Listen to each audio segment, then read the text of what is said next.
What's up, family? Welcome to another episode of Mediazewtv.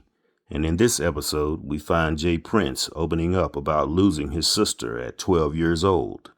Go ahead and hit that like, share, and subscribe button. Let's go. You talk about your sister, losing your sister, man. She here today, gone tomorrow. And you talk about how the night before y'all had sort of an abnormal conversation that lasted a long time. Can you tell me about that and then actually what happened? Yeah, that was an interesting night. My sister was 12 years old when she passed. I was 11. I was in the 6th grade. She was in the 7th grade. That particular night, our last night together, I remember us staying up to like 1 o'clock in the morning, which was really abnormal for us because we normally be in bed by 10 or something like that. But she and I stayed up, talking about what we wanted to be when we got grown and what we wanted to do for my mother when we got grown. I think the chapter was A House in a Vacuum. Yeah, House in a Vacuum, because that was her goal. She used to have more chores than I did around the house, so she wanted a vacuum cleaner. She said, when I get grown, I'm gonna buy mother a vacuum cleaner. Tired of sweeping. Right, so I said, well, I'm gonna buy a house, you know what I mean? Because the seed was planted in me that I want my own house one day.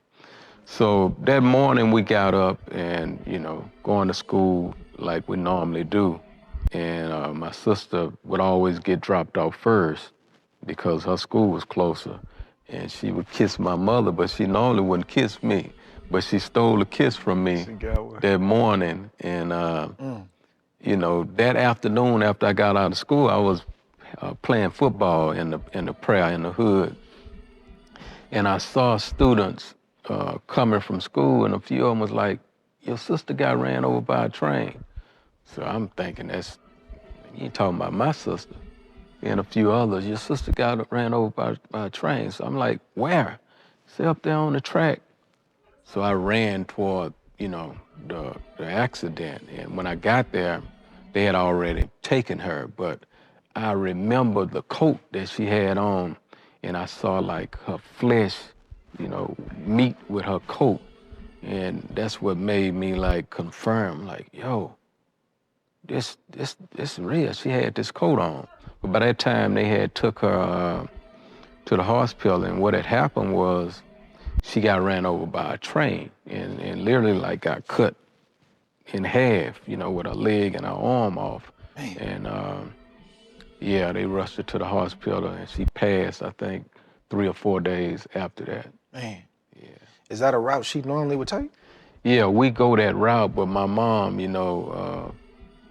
told us to when it's a train, because I was a boy, so I was always jumping trains, and I used to go feed hobos. And, I called myself being a good servant. I was feeding hobos and everything on those tracks.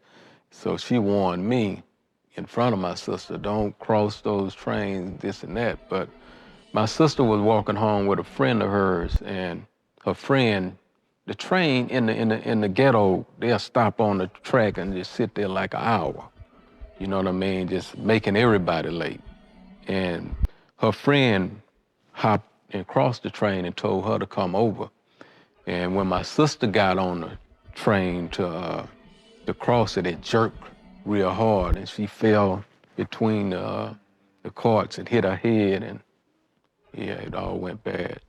Man, how old were you at that time? I was 11. 11.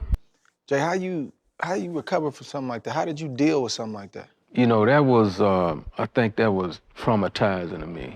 I probably, in this day and time, should have got some type of therapy or whatnot, but it was a devastating blow. And how I know it was a devastating blow is after that, I couldn't sleep at night. When I would try to sleep, I saw her in my dreams, in my visions, and I would go to class and, fall asleep in class. So it was devastating to the extent where my mother let me go and live with my grandmother. And that was the transfer of me, moving with my grandmother and kind of stayed with her. I never really lived with my mother again. You felt like that changed you though? I feel like that. I felt like it helped me a lot, you know, because No, I mean your sister passed. You feel like that changed something in your heart? oh, most definitely. You know, it man, it traumatized me. You know, it traumatized me, but it also made me want to get that vacuum for my mother. You Even know, harder. and at the end of the day, you know, I end up getting the vacuum and the house for my mother. Yeah.